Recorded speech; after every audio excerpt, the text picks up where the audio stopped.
Bonjour et bienvenue à ce 13e épisode. Dans cet épisode, on reçoit mon ami Didier, avec qui j'ai eu la chance et l'énorme privilège de passer ma première semaine en Afrique.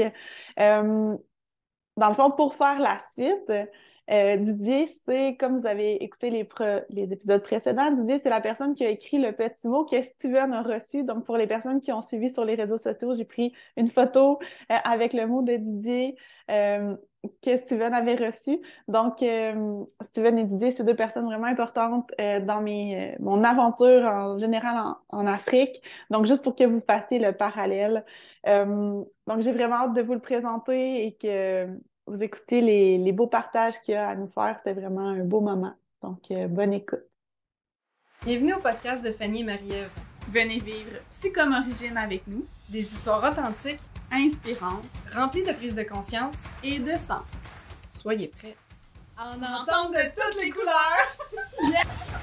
Bon matin, vous deux! Bon matin. Bon matin! Bon matin! Je suis vraiment contente de vous voir. Bienvenue, Didier, sur notre podcast. Je suis content de vous voir aussi. Oui, ça fait vraiment longtemps qu'on s'est pas vu.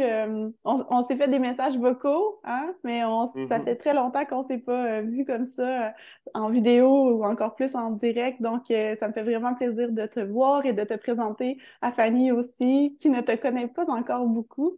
Mhm. Parce qu'on a eu la chance Non. de passer la première semaine de Psychom Origine ensemble. Puis, c'est très important pour moi que tu viennes. Puis, je suis vraiment contente que tu aies accepté l'invitation. Ouais, bah, ça me fait plaisir. Ça me fait plaisir d'être là et plaisir de te voir aussi en vrai.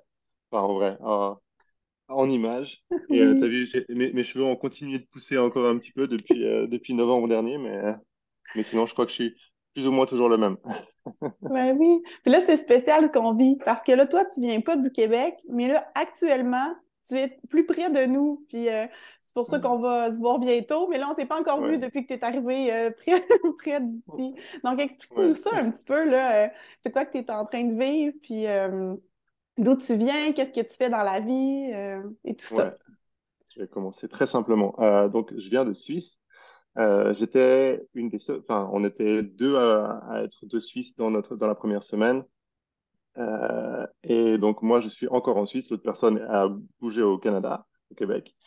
Et moi, je travaille dans le département marketing du Comité international olympique, pardon. Donc, voilà, je travaille avec des sponsors. C'est un peu ma vie au jour le jour, de travailler avec des grandes compagnies comme ça. Et je suis au Québec maintenant parce que on a une réunion là, c'est la semaine prochaine. Ça fait rare, c'est le week-end prochain, ouais, avec la team de la première semaine. Donc, j'ai décidé de prendre des vacances autour de cette semaine pour profiter un petit peu et découvrir la beauté du Québec. Wow! Ça me parle beaucoup, ça, parce que je trouve que c'est une belle marque d'appréciation puis de connexion que vous avez eue ensemble, là, tu sais, de décider de faire ce grand voyage-là pour une soirée, là, en fait, Ouais, presque. Pour un ouais, week-end quand même. Mais ouais, Ah oui. un week-end. Et non, j'ai de la chance avec mon employeur qui il nous laisse travailler 2 semaines depuis l'extérieur. Donc, je fais 2 semaines de travail en télétravail, mais pas depuis la maison. Mais, et après, j'ai ajouté 2 semaines de vacances. Donc, c'est comme ça que je peux profiter de un mois, enfin quasiment un mois complet au Québec. Wow. ouais, puis moi, je me suis pris des journées là, après ce week-end-là pour passer du temps avec Didier. Là, je me suis dit, il peut pas venir au Québec, puis je peux pas, je peux pas passer à côté de ça. Là. On en profite au maximum. Hmm. Ouais. Puis toi, Didier, c'est pas la première fois que tu viens au Québec, là. Alors, je suis venu une fois, mais c'était il y a 5, 6 ans, et c'était 2, 3 jours. C'était à OK. Montréal pour aller voir les Canadiens avec un ami à moi qui était fan des Canadiens. Ça faisait partie d'un grand tour où on allait aux États-Unis et au Canada pour voir du sport américain, en gros, nord-américain. Mhm. OK. Donc, je connais beaucoup mieux maintenant. Après, ça fait 7, 8 jours que je suis là déjà. Donc, je commence à connaître un peu mieux, en tout cas, Montréal et la région de Montréal. Oui. Hmm. Mais là, j'ai vu que tu étais à Ottawa. J'ai vu des photos d'Ottawa. Mhm. Ah ah! Ouais, ouais, j'ai fait un day trip à Ottawa pendant le week-end pour profiter un petit peu de voir quelque chose de différent. Et le train est pas trop long, c'est un peu plus de 2 heures, je crois. Donc ouais. Hmm. Hmm. Ah, vraiment le fun. Vraiment le fun. Euh, Puis nous, on commence toujours le podcast là, pour rentrer un peu dans le vif du sujet avec la raison principale ou les raisons principales pour lesquelles tu as décidé de vivre comme origine puis de t'inscrire. Ouais, c'est peut-être un peu long à raconter l'histoire complète, mais On a du temps. On a du temps. ouais. Non, mais en fait, c'est très drôle parce que c'est un enchaînement de petites circonstances qui m'ont amené à Psy comme origine. Donc, ouais, je peux le raconter, ça va pas prendre trop longtemps. Ben oui, ben oui. Euh, En gros, j'étais à une conférence avec une collègue et je discutais un petit peu de ce que j'avais envie de faire. Je me demandais un petit peu dans mes horizons professionnels si j'avais envie de continuer à faire ce que je voulais ou les choses qui m'intéressaient et tout ça. Et je lui ai parlé de la communication, comment ça m'intéressait, la communication interpersonnelle. Et je trouvais que j'avais un peu des difficultés à trouver comment me former là-dedans. Et ouais, c'était difficile de trouver quelque chose d'intéressant. Et elle m'a dirigé vers un podcast de la radio, euh, c'est la radio suisse, en gros, dans lequel Guillaume était apparu, en fait. Donc, Hmm. j'ai entendu pour la première fois Guillaume sur un podcast suisse. Et donc, en fait, il faisait la promotion de son livre. Et donc, Oui. j'ai acheté son livre, j'ai commencé à lire son livre. Et après, je me suis dit, bon, on est en 2022. Il doit y avoir plus que juste un livre. Donc, j'ai regardé sur Internet et je suis tombé sur les réseaux sociaux, je suis tombé sur son site web et je suis tombé sur Origin. Et j'ai vu ça, je me suis dit, ah, ça, c'est quand même, ça a l'air d'être cool comme expérience. On mêle un petit peu, enfin, plein de choses différentes. Euh, Autant ce que moi je voulais travailler et autant je connaissais pas du tout l'Afrique. Donc, je me suis dit, voilà, c'est une bonne occasion de faire des safaris en plus différemment de ce qu'on aurait l'habitude de faire. Et je me suis dit, vas-y, go, et c'est parti. Hmm. Ça me fait penser un peu à mon parcours. J'ai fait un peu la même chose que toi, Didier. J'ai commencé par le découvrir. Moi, c'était pas un podcast, là, mais c'était une émission justement pour la promotion de son livre. J'ai lu son livre et là, j'étais sur Internet et là, de fil en aiguille. Ouais. Hmm. Comme quoi, la promotion, ça fonctionne. Oui, tout à fait. Ouais, c'est ça, ça va peut-être nous encourager à utiliser davantage les réseaux sociaux, ce que j'ai un petit peu de difficulté à faire, mais Mhm. Puis c'est la juste preuve. pour te connaître un peu plus, je m'excuse.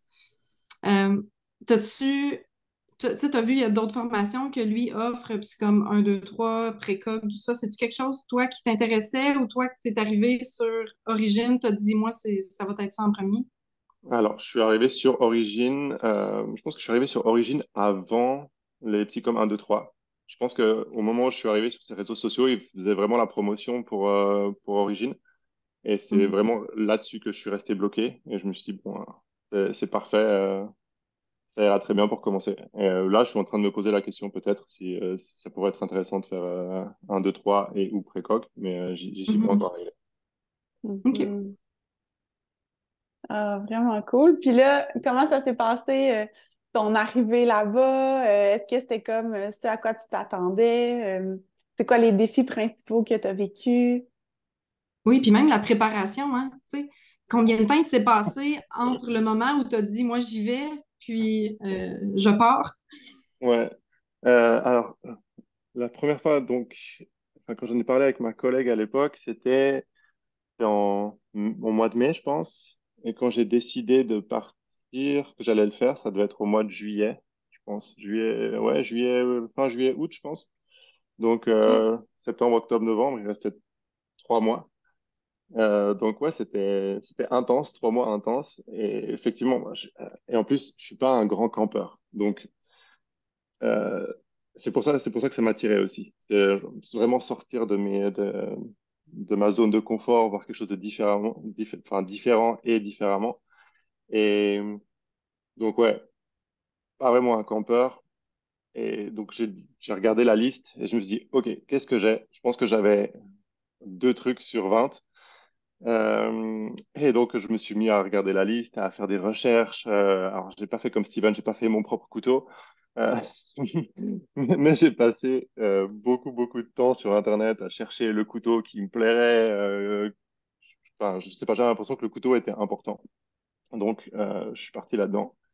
Et après, ouais, j'ai passé beaucoup, beaucoup, beaucoup de temps de préparation pour juste avoir l'équipement qui me semblait approprié. Et je pense que c'était aussi un peu un aspect sécurisant de se dire, je pars dans un truc complètement inconnu. C'est pas un truc que je fais.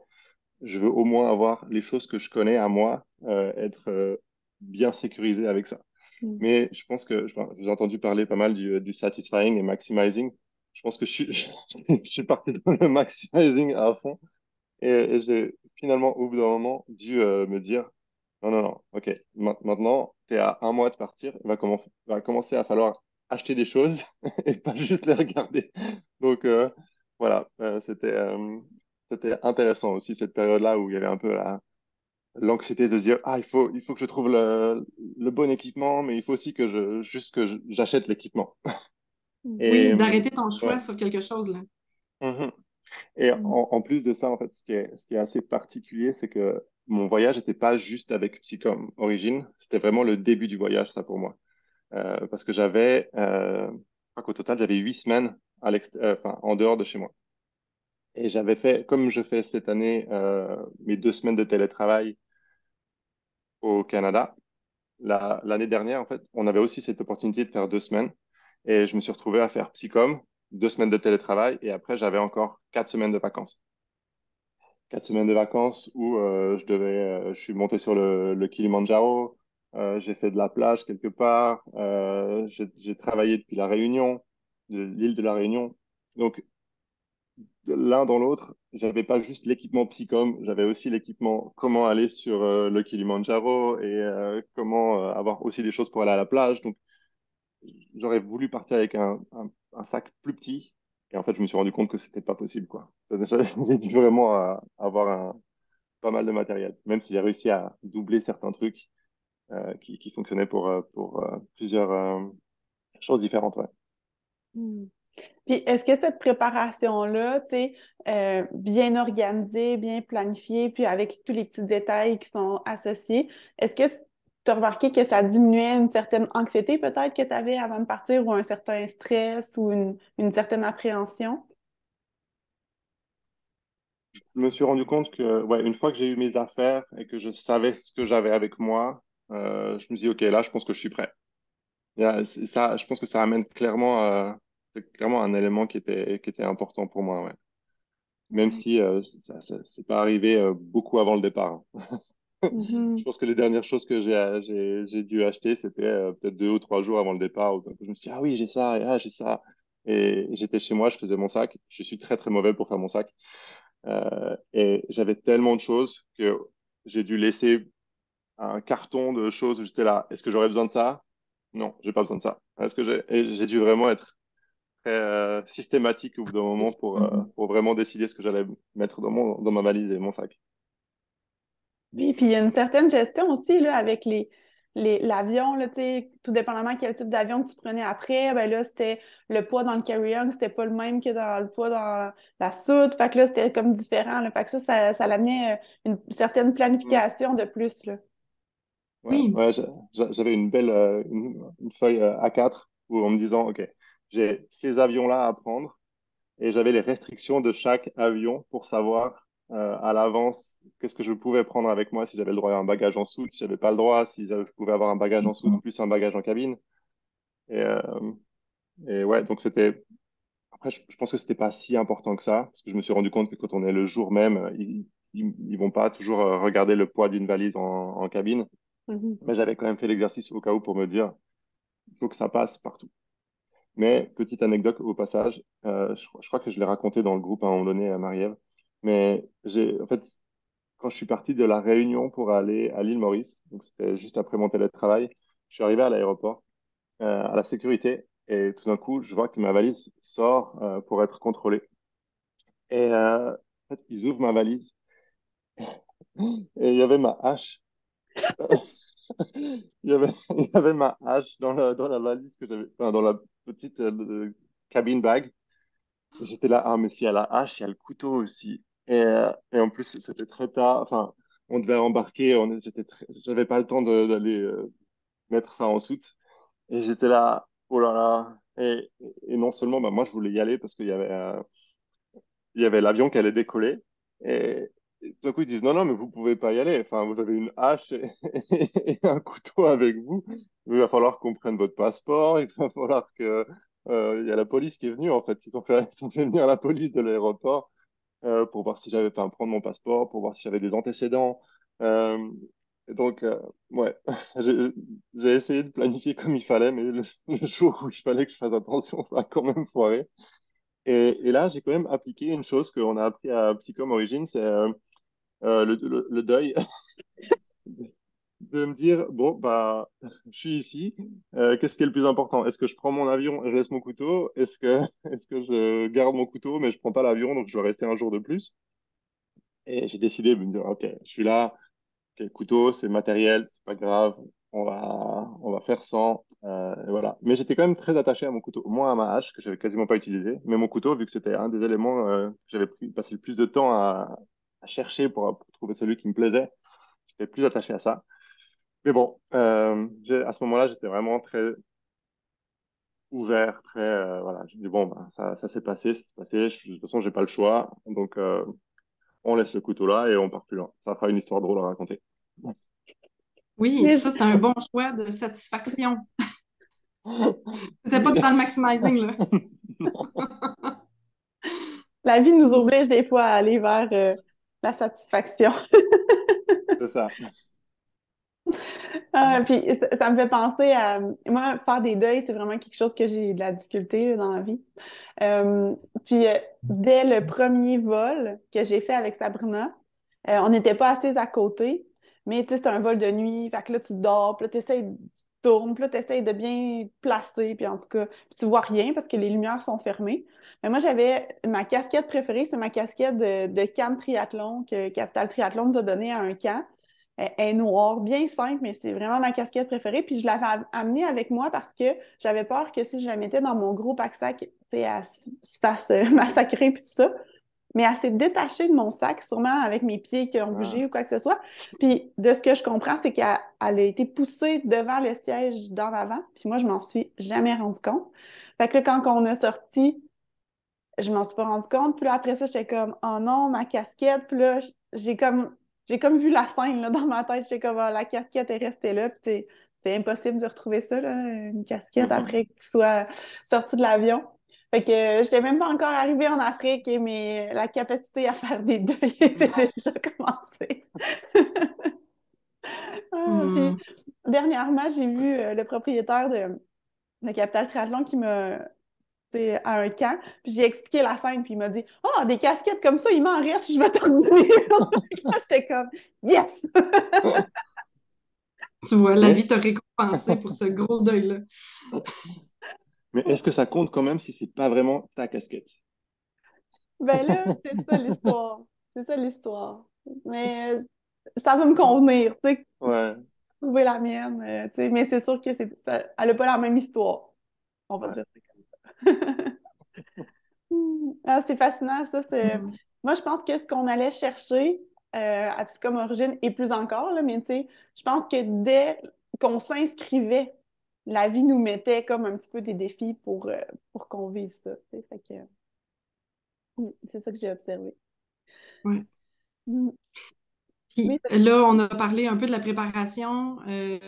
Toi, le vol, Didier, c'était moins long, là. Tu partais de la Suisse, donc j'imagine que ouais, ouais. le voyage. Et donc, ouais, ça faisait partie de ma préparation. J'ai payé mon vol un petit peu plus cher, mais je voulais un vol direct. Parce que Hmm. je me suis dit, j'ai passé tellement de temps à préparer mon matériel, je veux que mon matériel soit là quand j'arrive. Donc, en prenant un vol direct, il y a quand même beaucoup moins de chances d'avoir quelque chose qui se perd en route.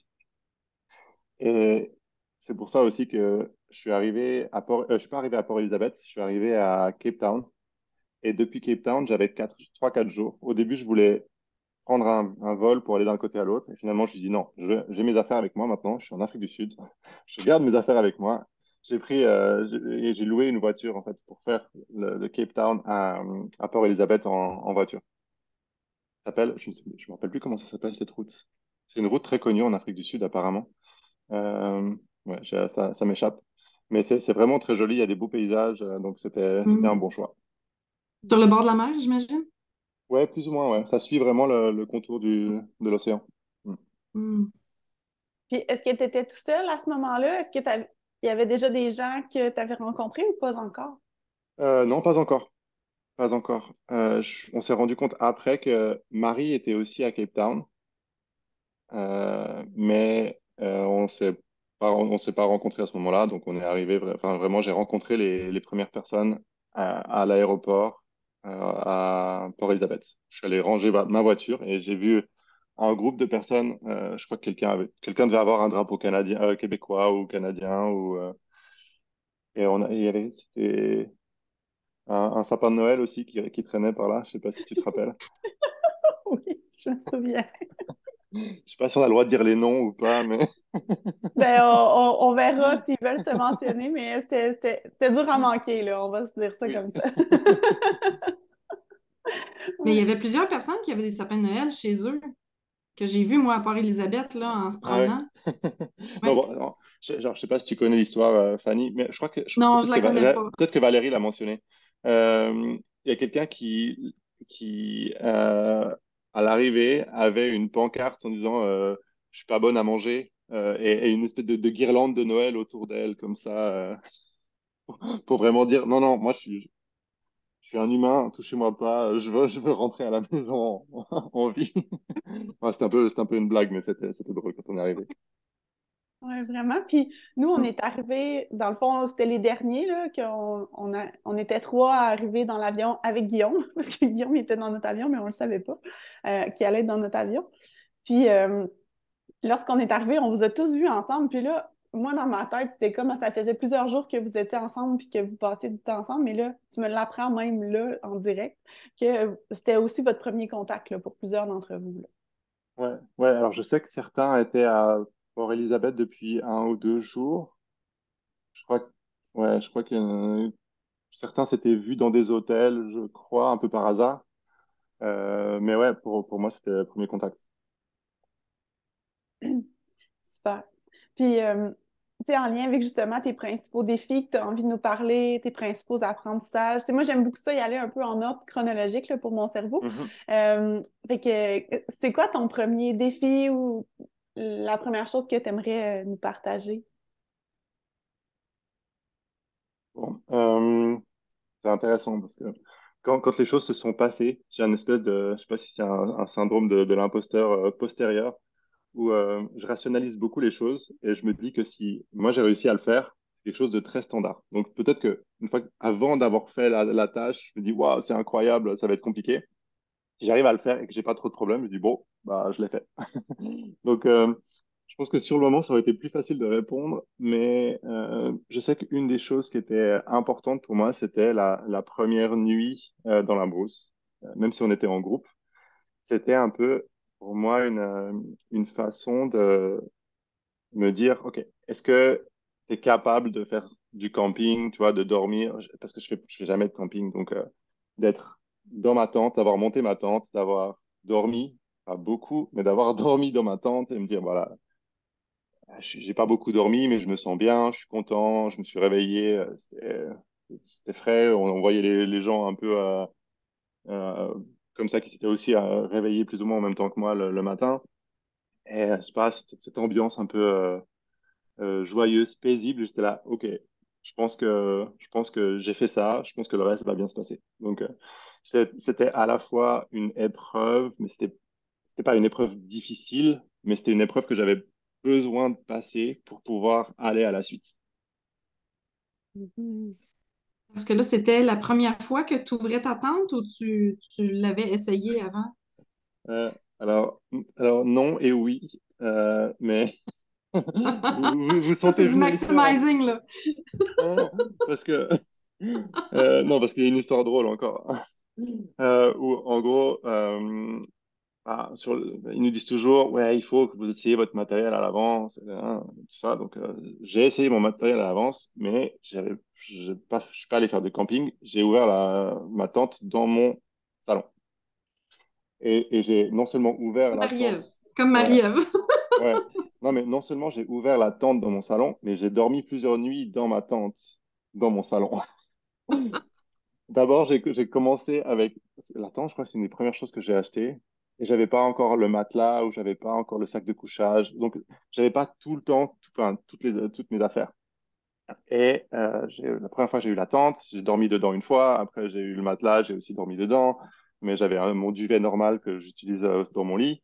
Après, j'ai eu mon oreiller. Donc, j'ai fait un espèce de... C'était graduellement pour me dire, OK, maintenant, j'ai tout. C'est comme ça que ça va être. En plus, mon sol est très dur. Donc, même si c'est très dur en Afrique, je sais que je peux dormir dessus, ça fonctionnera. Donc, ouais, j'ai dormi dans mon salon. Mais ouais, ça a aidé un petit peu, tout en sachant que c'est quand même relativement safe chez moi versus être dans la brousse. Là, Oui. le confort de la première nuit, finalement, est-ce que si tu compares là, en sachant comment c'était avant et après? Euh, alors, c'était la première fois que je montais la tente à l'extérieur, ce qui fait que je l'ai pas monté à l'endroit le mieux du monde. Donc, j'étais un peu en pente comme ça. Donc, je me suis retrouvé le matin, enfin, au milieu de la nuit, complètement contre le bord de la tente. J'avais glissé. Donc, le confort en lui-même, ça reste du camping, donc c'est pas foufou, mais ça allait, quoi. Ça m'a suffi, en tout cas, pour me sentir euh, rassuré. Je pense que c'est le bon terme, hein, rassuré. Puis tu sais, toi, le feu, là, comment tu as vécu ça, tu sais, apprendre à faire un feu? Est-ce que tu as eu des révélations à ce moment-là, des petits challenges? Alors, j'avais aussi essayé de faire un feu chez moi. Ça n'avait pas fonctionné, heureusement. Euh, mais mais ouais, le feu, alors j'ai trouvé que c'était très instructif. J'ai adoré faire mon premier feu. Euh, Et je me rappelle, ouais, quand on était avant la première nuit, donc, où enfin, on avait appris à faire un petit peu le feu l'après-midi par groupe de deux, et le soir, on devait refaire un feu. Et là, je me rappelle, bon, toi, Marie-Ève, tu l'as fait, j'ai l'impression que tu l'as fait en 5 minutes ou en 10 minutes ou en 15 minutes, il est parti. Moi, j'étais là, mais comment elle a fait ça? Et je me rappelle que tu es allé aider les autres et tout, pour essayer d'expliquer, parce que tout le monde avait un peu des problèmes à trouver ce fameux numéro un là. Et je me rappelle que tu es venu et tu m'as dit, ah non, mais regarde, le numéro un, t'as pas besoin que ce soit des grosses boules de choses, tu peux vraiment les collecter petit à petit et tout ça. Et c'est vraiment resté avec moi pendant chaque fois que j'ai dû faire un feu, je me dis, OK, si je trouve quelque chose qui est bien pour faire avec le numéro un, c'est parfait, mais s'il n'y a pas ça, je suis sûr que je vais trouver des petites choses. Et ouais, de manière générale, je trouvais que c'était enfin, très instructif. Déjà, la façon dont on nous apprend à faire le feu et les étapes pour pouvoir les faire, enfin, comment le faire. Mais c'est quelque chose que j'essaye maintenant aussi enfin, de faire des parallèles avec ma vie de tous les jours en me disant, OK, sois patient, il faut des petites choses, il faut quelque chose en plus après, et tu rajoutes toujours quelque chose de plus, parce que tu peux pas directement commencer avec du gros feu, ça marchera pas, c'est impossible. Enfin, du gros feu, du gros bois, ça marchera pas. Donc, ça donne toujours des parallèles intéressants. Mhm. Et ouais, la première fois où j'ai fait partir mon feu tout seul, il y a quand même ce petit côté fierté personnelle. Je dis, ah ouais, je sais pas, le feu, c'est que ça reste un élément assez particulier, je trouve. C'est vraiment de l'énergie là qui sort. Et faire son feu avec, bon, alors, on a quand même la pierre à feu où on peut gratter, mais au-delà de ça, enfin, c'est des étincelles, quoi. C'est quasiment rien et on arrive à faire un feu qui peut durer des heures et des heures. Donc, ouais, il y a ce moment de fierté où je pense que je m'en rappelle plus ou moins encore. Enfin, je pense enfin, j'ai pris une photo, j'ai encore ma photo, je suis là, ouais, j'ai fait, j'ai fait mon feu. Ouais. Ah ouais, c'est tellement un beau moment, là. Moi aussi, ça m'a vraiment marqué, ça. De créer l'effet un peu magicien, là, tu sais, de créer quelque chose de rien, là, tu sais. Ben, de Mhm. rien. C'est pas vrai que c'est rien, mais notre perception humaine de vie urbaine, si on veut, tu sais, c'est comme, c'est différent. Mm. Ouais. Puis, tu sais, je sais pas si c'est directement là que tu veux aller, mais moi, j'aimerais peut-être ça que tu nous parles de le défi duo. Tu sais, sans nous donner de détails sur c'était quoi le défi duo, mais moi, tu m'as appris quelque chose de vraiment, vraiment génial à ce moment-là. Fait que j'aimerais peut-être ça que tu nous en parles un petit peu. Tu dis, je te l'ai appris quand j'ai fait mon débriefing ou Ouais, ouais. ouais, ouais. Bah, je sais pas par où commencer parce je pense qu'il y a beaucoup et peu de choses à dire. Mais ouais, donc on a le défi en duo, ouais, où bah, en fait, je suis tombé avec quelqu'un qui avait clairement pas du tout la même personnalité que moi, pas du tout. Euh, et en fait, je pense que ce qui est intéressant dans ce défi, c'est autant le défi en lui-même que ce qu'on a créé après le défi. Et je reviendrai là-dessus. Et en gros, en fait, dans ce défi, je sais pas ce que j'ai le droit de dire ou pas, donc c'est un peu compliqué. Euh, C'est toujours un moment un peu flou quand on en parle. ouais, Fait que fais-toi ouais. ça pas. Dans le dernier épisode, j'étais comme, c'était vraiment pas clair ce que j'ai dit, mais je pouvais pas dire plus de choses. Donc, Ouais, ouais, ouais. Mais disons juste que, en gros, pendant le défi, tout n'a pas fonctionné comme ça aurait pu fonctionner.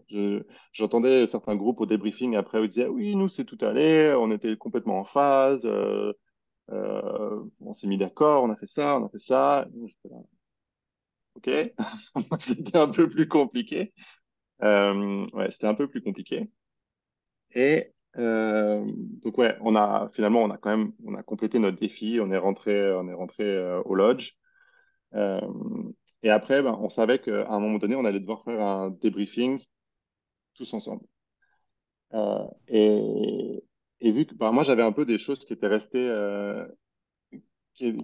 où j'avais envie de parler ou besoin de débriefer, mais j'avais pas forcément envie de faire mon premier débriefing devant tout le groupe. Et j'avais peur aussi enfin, j'avais peur. Je voulais aussi ménager l'autre personne qui était avec moi dans le défi en me disant, je sais pas si ce que je vais dire, la personne va se sentir confortable ou pas. Donc, je suis allé vers elle et je me suis dit, OK, on a ce débriefing qui arrive après. Est-ce que ça te dirait de faire un débriefing avant? Comme ça, on se débriefe entre nous, on regarde un petit peu ce qu'on a envie de dire, comment on s'est senti et tout ça. Moi, je suis vraiment arrivé en Afrique en mode, j'ai envie d'être vulnérable, j'ai envie de m'ouvrir, j'ai envie d'apprendre sur moi et tout ça. Et on a commencé le débriefing et c'était drôle parce que, enfin, on a parlé un petit peu des tensions qu'il y avait pu avoir. Et, ouais, donc moi, j'essayais de la faire parler. Et à un moment donné, elle me dit, ah, mais parce que je lui dis, ah, mais pourquoi tu t'es senti comme ça? Pourquoi tu t'avais. Je sentais que enfin, je disais, je sentais que t'es pas très. T'étais un peu bloqué, pas à l'aise. Qu'est-ce qui s'est passé dans ta tête? Enfin, pourquoi tu ressentais ça? Est-ce que tu arrives à te dire pourquoi tu ressentais ça?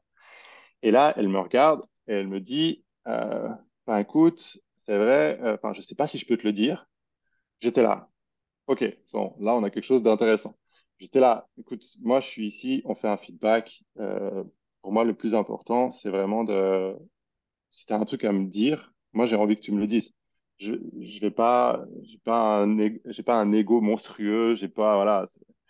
J'avais fait une fois du camping dans ma vie. Enfin, c'était la première nuit où j'avais fait du camping depuis je sais pas combien de temps. Je suis pas super à l'aise dans la nature. Je savais pas ce qu'elle voulait me dire. J'étais là, ok, vas-y, dis-moi.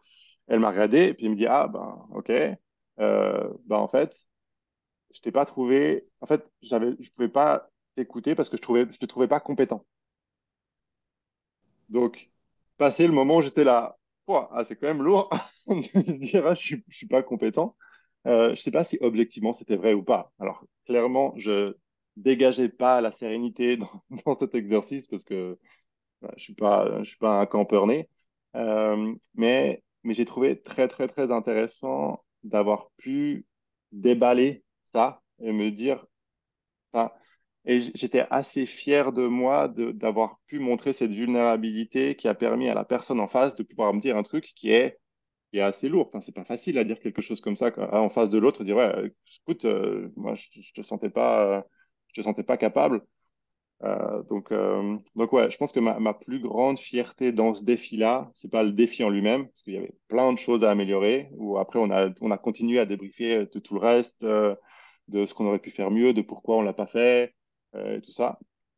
Mais pour moi, ce qui est resté maintenant, c'est quoi, 6 mois après, un peu plus de 6 mois après, c'est vraiment ce côté où cette fierté d'avoir pu déballer ça et d'avoir pu discuter, de comprendre ce qui s'était passé et de passer à autre chose si on veut. Et je pense que ça m'a aussi aidé avec cette personne-là à pouvoir augmenter enfin, la relation en tant que telle pendant le reste de l'aventure aussi. Mhm. Oui. C'est directement en lien avec ton intérêt envers Guillaume. Tu sais, tu parles, tantôt, tu parlais que tu voulais augmenter ta communication interpersonnelle. Mhm, Et là, de ce que tu dis, c'est que là, tu avais vraiment euh, une conséquence, en tout cas du moins, d'une ouverture et du processus interpersonnel finalement qui a résulté à mhm. quelque chose de super positif, là. C'est Ouais, sûr que c'est une fierté, oui. ouais, ouais. Mm. Là, je pense que c'est un de mes points forts qui reste de l'aventure. Même si c'était pas un point fort joyeux sur le moment, mais c'est un point qui m'a marqué pour en tout cas sur le reste de l'aventure et même après. Mm. Puis, Wow. tu sais, c'est avant ce moment-là, on s'était pas nécessairement parlé tant que ça. Mhm, Tu sais, on s'était croisés, je me rappelle pas précisément, tu sais, mais on. Puis moi, je me rappelle que quand tu avais partagé ça, là, c'était comme, j'ai comme reçu une vague de sincérité, oui, de vulnérabilité, mais de profondeur. Puis moi, je suis à la recherche de personnes comme ça qui osent dire les vraies affaires, adresser les vraies choses.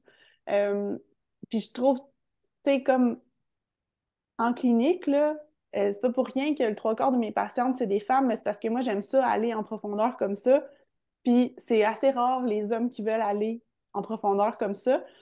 Puis là, c'était comme sur un plateau d'argent que tu nous dévoilais ça, puis tu nous disais ça, puis je trouvais ça tellement beau. Puis c'est la chose qui m'a le plus marqué de ce débriefing-là, parce que j'étais comme, OK, cette personne-là est capable d'aller vraiment à l'intérieur d'elle, puis d'exprimer ce qui était là, sans peur d'être jugée par les autres, sans peur d'être c'est ça, d'être jugée, qu'il y ait des commentaires quelconques qui se passent, et c'est comme c'est moi, puis that's it, là, tu sais.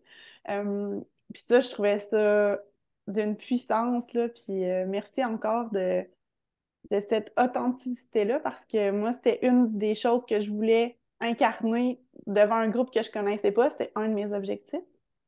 Fait que c'était vraiment un beau moment, Didier, merci pour ce moment-là. Ben, merci. Enfin, on n'en a jamais parlé ensemble.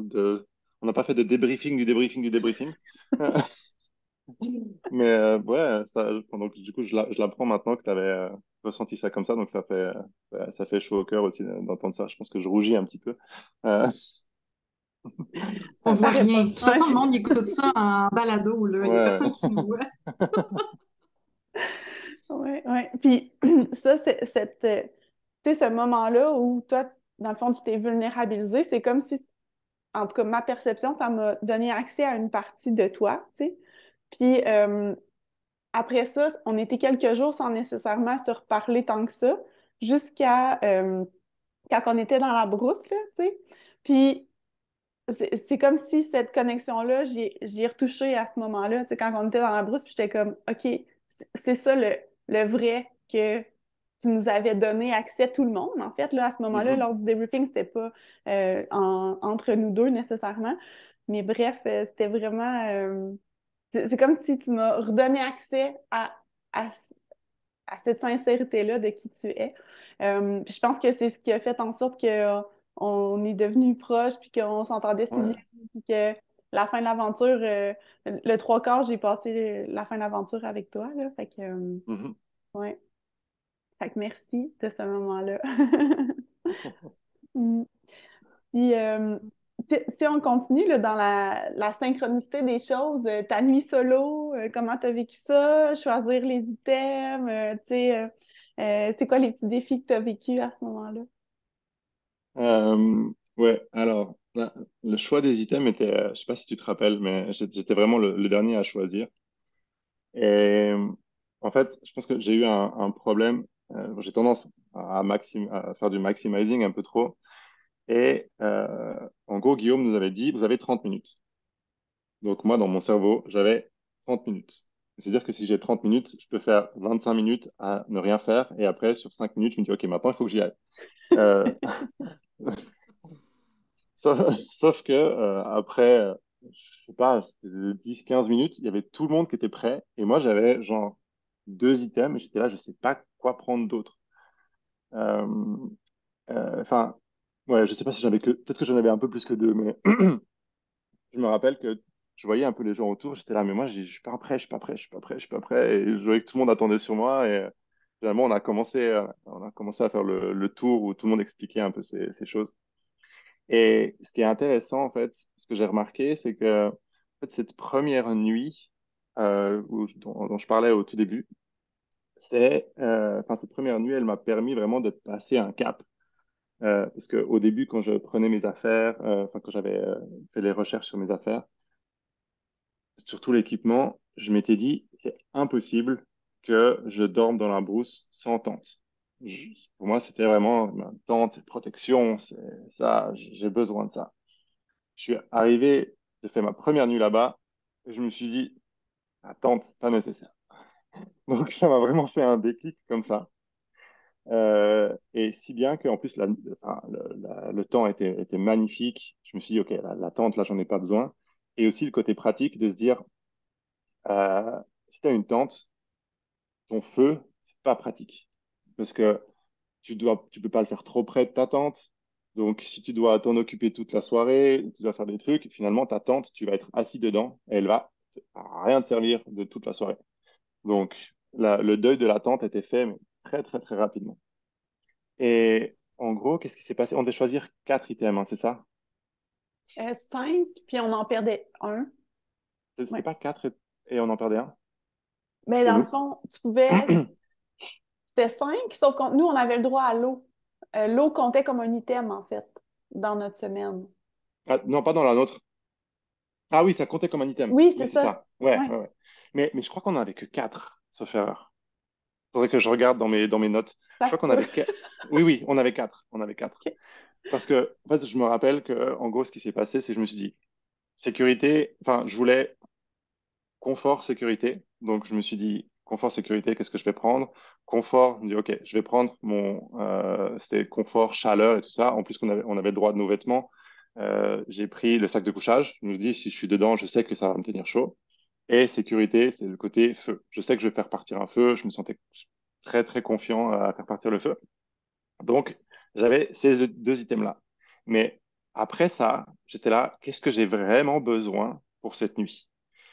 Et je regardais toutes mes affaires et j'étais là, mais ça, et en sachant qu'on doit aussi porter ces choses-là. Donc, ce que j'aurais pu prendre à un moment donné, je me suis dit, bon, je prends mon sac, comme ça c'est facile, je prends sur le sac et je porte toutes les choses facilement. Euh, et finalement, je me suis dit, je vais augmenter chacun des trucs. Je vais augmenter la sécurité, je vais augmenter le confort. Donc, pour augmenter le confort, je voulais prendre mon matelas. Et pour augmenter la sécurité, je me dis, je prends ma lampe frontale. Comme ça, si je dois aller chercher du bois, quelque chose pendant la nuit, au moins, je vais bien voir. Sachant qu'on peut avoir le téléphone. Mais le téléphone, bon, c'est pas la même chose qu'une lampe frontale, hein, au niveau de la visibilité. Donc, je me dis, OK, j'ai ces 2 trucs, je rajoute 2, puis voilà, au moins j'en ai 4. Et au moment où c'est arrivé, où du coup, on en perdait un au hasard avec les dés chez nous, j'ai perdu mon sac de couchage. Et là, dans ma tête, c'était en 1 seconde et demie, j'aurais pu dire, non, non, je garde mon sac de couchage et j'enlève ma lampe frontale et mon matelas. Parce que je savais que j'en avais pas besoin. Donc en fait, j'avais tellement réussi à choisir mes 2 items de base que ça m'avait préparé indirectement au fait de perdre quelque chose parce que j'en avais même pas besoin. Donc, même si au début, je me sentais un peu bête d'avoir ces quatre trucs et de me dire, je sais pas ce que j'ai besoin de prendre ou pas, vu que j'avais pas besoin des quatre, bah, c'était super pratique. Alors que certaines autres personnes qui avaient besoin des quatre, quand ils en ont perdu un, c'était plus difficile à faire le deuil. Alors que moi, faire le deuil de deux choses, même deux choses, là, ça va, je suis en paix avec moi. Donc voilà, mais ça m'a appris pas mal aussi sur la capacité à faire des priorités, quoi, à vraiment poser les priorités. Qu'est-ce que j'avais besoin à ce moment-là, dans cette situation? Et ouais, j'étais assez content de mon choix finalement. Ouais, ce que tu as réalisé, c'est que dans le fond, tu avais besoin de bien moins de choses que tu pensais, puis que juste avec deux, tu aurais été amplement correct, tu sais. Fait que, Ouais, les gens, tu sais, quand, mettons, on t'observait, ben, tu sais, peut-être qu'on aurait plus été porté à croire que, ah, ben, il y a de la difficulté à choisir, mais au final, tu étais comme, ben, si j'ai le droit à quatre, c'est quoi les quatre que je peux apporter? Au final, j'en ai besoin de juste deux, tu sais. Fait que... ouais, c'est ça. Et c'est ça en fait, je sentais que les gens avaient l'impression que j'arrivais pas à décider. J'étais là, oui, mais j'arrive pas à décider, mais pas comme ça, quoi, dans l'autre sens. Et c'était même pour moi, c'était difficile, c'était drôle de dire, mais j'avais tellement fait le deuil de tout en me disant, je sais, on connaît un petit peu cette brousse-là, je suis à l'aise avec ça, j'aurais vraiment pas besoin de beaucoup plus, quoi. Donc, c'était drôle. Et je pense que j'aurais pu faire sans sac de couchage. J'aurais eu un peu plus froid, mais je pense que ça se serait fait. Tant que j'avais mon feu. Mhm. Ouais, moi, c'était ça un peu. C'était comme le feu, puis le reste, ben, c'est pas grave. Tu sais, je me Mhm. disais, ça me tentait vraiment de faire un feu aussi. Fait que c'était, oui, la sécurité, mais aussi juste l'expérience de le revivre tout seul de mon côté. Fait que ça Ouais. m'intéressait beaucoup. Puis, Mhm. tu as vécu vraiment une nuit cool. Tu sais, veux-tu nous en parler un peu de cette nuit-là, puis de tout ce que tu as vu dans la nature? Ouais, je peux raconter quelques trucs. Alors, ce qui était drôle, c'est que donc le jour d'avant, on devait trouver je sais pas si j'ai le droit de dire ça. Enfin, il y a plein d'animaux, mais on les voit pas tout le temps. Disons juste ça.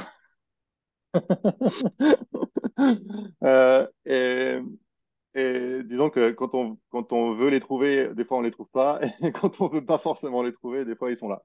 Et c'est vrai que je suis tombé assez rapidement sur.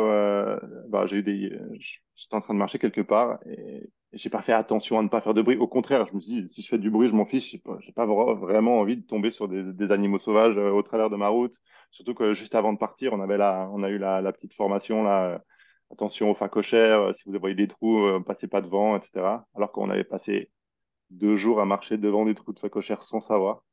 Euh, et donc, après, je pense 30 minutes ou 30 minutes de marche, je pense que j'arrive et j'entends des grognements. C'est là, wow, qu'est-ce que c'est? J'arrête de bouger, j'entends de nouveau des grognements. Je sais pas si c'est quelque chose qui m'avait vu ou pas. Et donc, j'ai reculé et tout d'un coup, au fond, derrière des feuillages, je vois une forme qui bouge. Ok. Et au même moment où j'ai fait ça, je me retourne et j'avais des impalas derrière moi qui étaient à je pense, une vingtaine de mètres. Donc, j'étais là, wow, ok. Donc, ça, c'est. Et en fait, je l'ai en vidéo en plus. Parce que, ben, vu que il nous proposait de prendre des captures un peu vidéo pour documenter notre nuit, quand j'ai entendu le grognement et tout ça, j'ai sorti mon téléphone, j'ai expliqué comment je me sentais, ce qui s'était passé. Et tout d'un coup, en fait, j'ai vu qu'il y avait des impalas derrière moi à ce moment-là, quoi. Donc, c'était plutôt cool, ça. Et après, j'ai continué et je suis tombé sur deux autres phacochères. Donc, j'ai pensé que le premier, c'était des phacochères. J'imagine que je suis vraiment parti dans l'endroit où il y avait des phacochères. Parce que je suis pas sûr que les autres personnes aient vu des phacochères. Je sais que certains ont vu les girafes, certains ont vu des zèbres, certains ont vu des autres choses. Moi, j'étais vraiment team phacochère. Et, et au moment où j'ai trouvé mon endroit où j'ai dormi, enfin, où j'allais dormir, là, je pense que si j'y repense, j'étais un peu trop en mode satisfying et pas en assez maximizing. Parce que Guillaume nous avait tellement dit, oui, vous allez devoir faire des choix, peut-être que ça sera pas parfait, mais trouver un endroit qui est suffisamment bon. Et j'ai trouvé mon endroit qui, pour moi, était suffisamment bon. Et à partir de là, je suis commencé à aller chercher du bois. Le premier truc que j'ai fait, c'est que je me suis perdu. Euh, et j'avais que mon téléphone avec moi, et ma radio, mais j'avais plus mes affaires. Et je me suis dit, ah, comment je vais faire ça? En plus, il nous avait raconté une histoire juste avant de quelqu'un qui s'était perdu et qui avait dû aller rechercher. J'étais là, oh là là, ça va être tellement la galère. Et en fait, bah, je me suis dit, marche pas trop. T'as pas fait des kilomètres depuis où t'es, donc euh, essaye de voir un petit peu, regarde, marche tranquillement, gentiment, un peu à gauche, à droite, comme ça. Et je me suis dit, retourne-toi aussi quand tu marches. Comme ça, peut-être que tu as une vision que tu as déjà vue, mais que tu vas pas voir quand tu es en train de marcher tout droit. Donc, je regardais un peu 360 degrés pour me dire où est-ce que je suis. Et finalement, j'ai retrouvé un chemin et j'ai retrouvé mon petit endroit que j'ai pris en photo. Je me suis dit, je sais. Et après, j'ai vu que, enfin, j'ai fait aussi une photo mentale des éléments qui étaient là. J'étais sous l'arbre le plus haut à cet endroit-là. Donc après, quand j'allais chercher du bois, c'était aussi plus facile à retrouver ça. Je me suis quand même reperdu 2 fois plus tard. Euh, mais au moins, je me suis retrouvé. Et le truc qui m'a fait le plus, je sais pas si c'est le plus peur. En fait, j'allais chercher du bois un peu plus bas. C'était 50, 60 mètres plus bas, plus bas. Et j'ai vu un trou de phacochère. Et le trou de phacochère, en fait, je suis tombé dessus, mais je me suis pas rendu compte tout de suite que c'était ça. Et j'ai entendu un grognement dans le trou. Et je me suis dit, ouh là, je suis quasiment sûr qu'il y a quelque chose dessus. Donc, j'ai eu un petit moment de peur où j'étais là, oh, ok, faut que je fasse attention. Donc, je suis remonté à mon camp. En fait, j'avais tellement pas de bois autour de où j'avais pris mon camp que je me dis, il faut que je retourne là en bas. Et quand je suis retourné, en fait, le phacochère était en dehors de son trou. Et il était à, je pense, je sais pas, 10, 15 mètres de moi, où c'était vraiment le. Je l'ai regardé, il m'a regardé. Je l'ai regardé. J'étais là, ok, bouge pas, bouge pas. Et j'ai fait un peu un pas en retrait comme ça, et il est parti. Mais, mais sur le moment, c'est vrai que c'est pas le moment le plus serein du monde. Mais c'était une belle rencontre. Ouais, Et c'est ouais, après, impressionnant, les ouais, phacochères. pas c'est petit, mais c'est costaud, quoi. Ouais. Et surtout quand on voit la vidéo là où ils sortent du trou et ils foncent sur les gens, t'as pas envie t'as pas envie d'être là, quoi. Mm.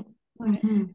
Et après, le reste de ma soirée, c'était un peu plus tranquille, sauf que j'avais pas de feu. Enfin, j'avais pas de feu. J'avais beaucoup de petits bois ou de moyens bois, mais j'avais pas de grosses bûches.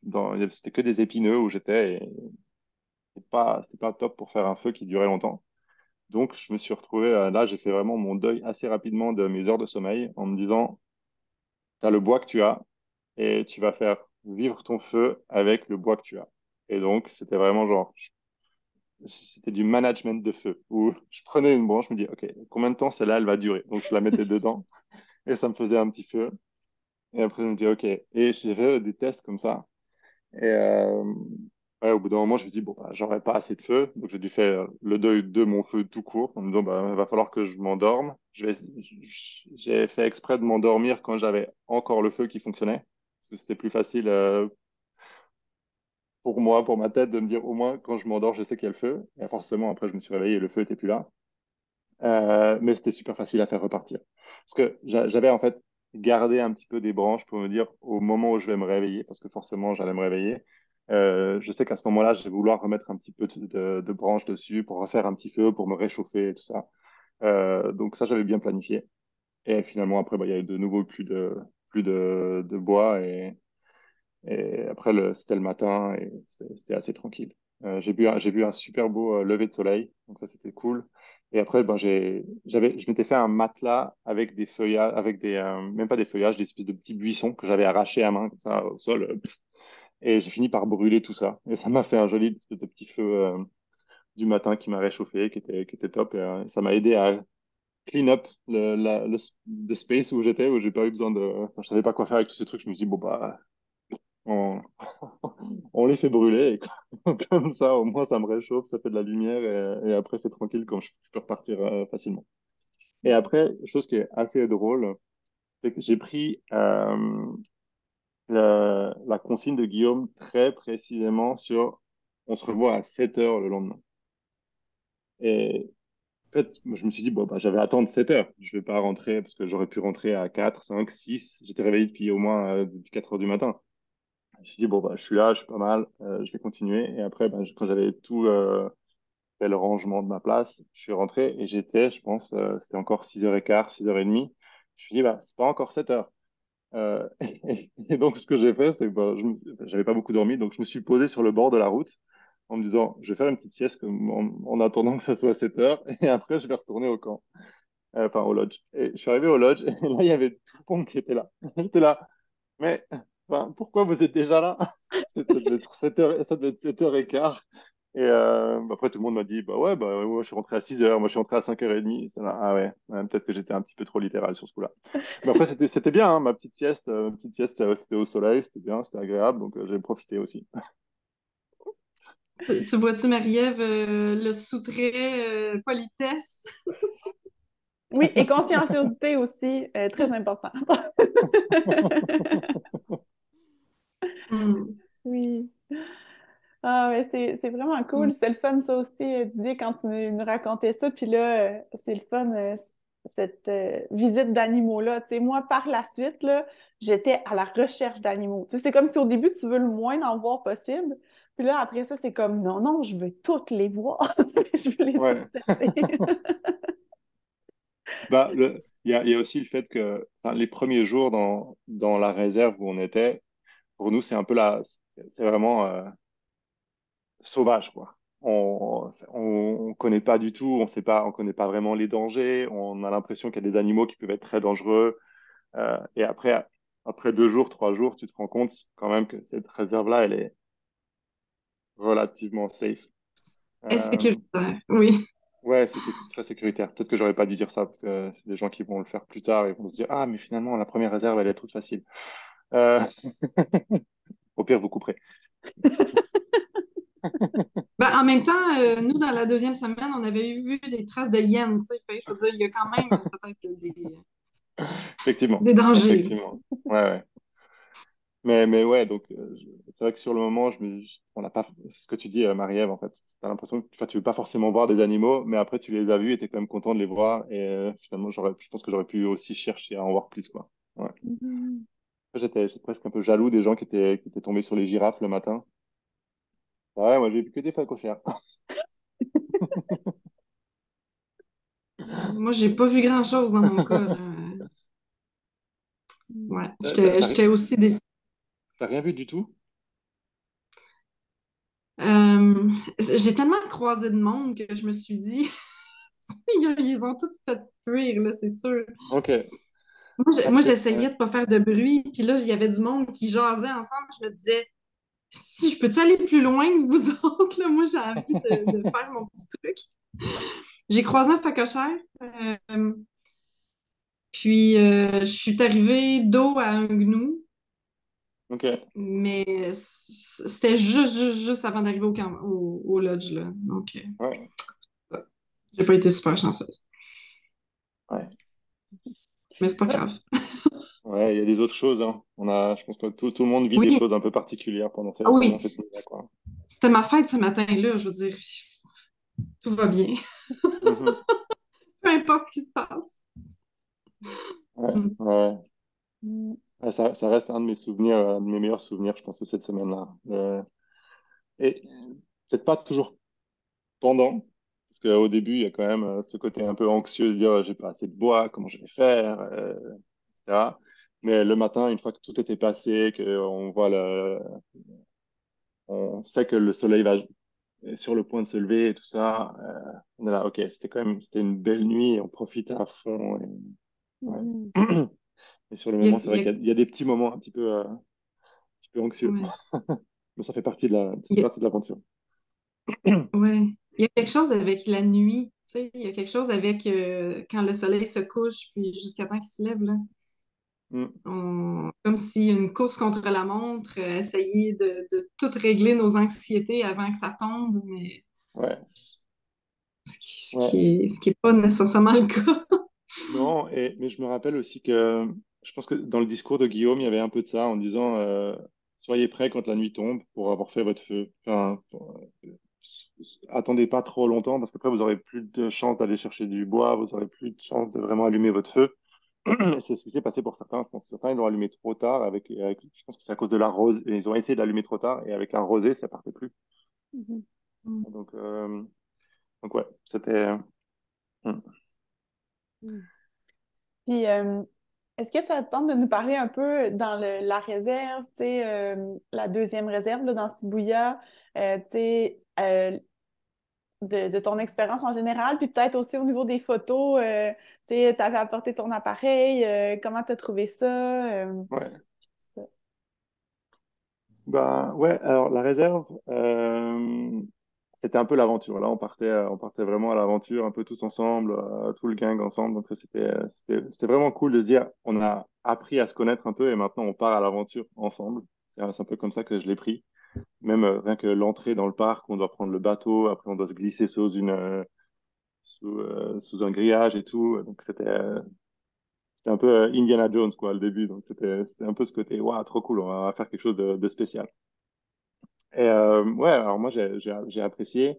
Je pense que sur les animaux d'abord, ce que j'ai trouvé vraiment intéressant, c'est, alors je savais pas à ce moment-là, mais c'est les animaux qu'on a vus, hein, les rhinocéros, et on a eu notre super rencontre là, avec les Cape Buffaloes, où ils étaient une 120, 130, je pense, où on sentait que eux sentaient notre présence. Peut-être le rhinocéros un peu moins, mais les Cape Buffaloes, tu savais que eux, ils nous avaient sentis et il y avait une interaction. Et j'ai trouvé cette interaction vraiment folle. Enfin, vraiment, vraiment folle sur le moment déjà. Et encore plus, je fais un parallèle avec après l'aventure, parce que à un moment donné, j'étais en Tanzanie et j'ai fait un safari photo, c'est ça qui s'appelle safari photo, parce que j'avais envie de voir les animaux que je n'avais pas vus dans la réserve. Et ce qui est drôle, c'est que les Cape Buffaloes, j'étais un peu déçu de comment on les voit dans un safari photo, parce ils sentent tellement pas notre présence qu'en fait, ça ressemble à une grosse vache. Euh, c'est un peu une grosse vache qui est là et qui va brouter l'herbe et qui fait absolument rien, fait pas du tout attention à ta présence. Alors Mm. que quand on était dans la réserve, je pense que Marie-Ève, tu l'as vécu aussi, ce moment où tu es là, ok, ils sont là, ils savent qu'on est là, ils se rapprochaient de nous, ils marchaient vers nous. C'est vraiment ce côté genre, ouh, euh, ouais, Ils c'était fort. défendaient leur territoire, là. Ouais, ouais. Ils Et défendaient c'est ce leur que, territoire, ils voyaient le danger, mais ouais. pas dans ton safari photo, là. Ils étaient trop habitués. Mhm. Ouais, ouais. Hmm. Et c'est ce que Guillaume nous disait, c'est vraiment un animal qui recule pas. Ils sont super fiers, ça. Ils reculent pas, ils viennent à notre rencontre. Et, je pense que c'est une des plus belles photos que j'ai fait, comme ça je peux faire la transition avec la photo. Cette photo-là, où tout d'un coup, on était en train de s'éloigner des Cape Buffalo, je me suis juste retourné et j'avais un objectif. C'était un bon zoom, justement, pour prendre des photos qui ressemblaient à quelque chose d'un peu plus, comme si, enfin, même en le prenant de loin. Et j'ai- à ce moment-là, j'ai pu juste me tourner, prendre une photo en m'arrêtant une demi-seconde, shooter, et il y a vraiment, on voit je sais pas si ça s'appelle comme ça, mais le bull, là, le main bull, au milieu de Ouais. la photo, qui Alpha, nous là, ouais. regarde comme ça. Et ouais, c'est assez puissant, quoi. Tu sens ce regard, tu sens que c'était pas juste, il regardait n'importe où, il nous regardait nous, Mm. et tu vois, tu sens vraiment l'interaction qu'il y a eu, quoi. Donc ça, c'était fort, ouais. Hmm.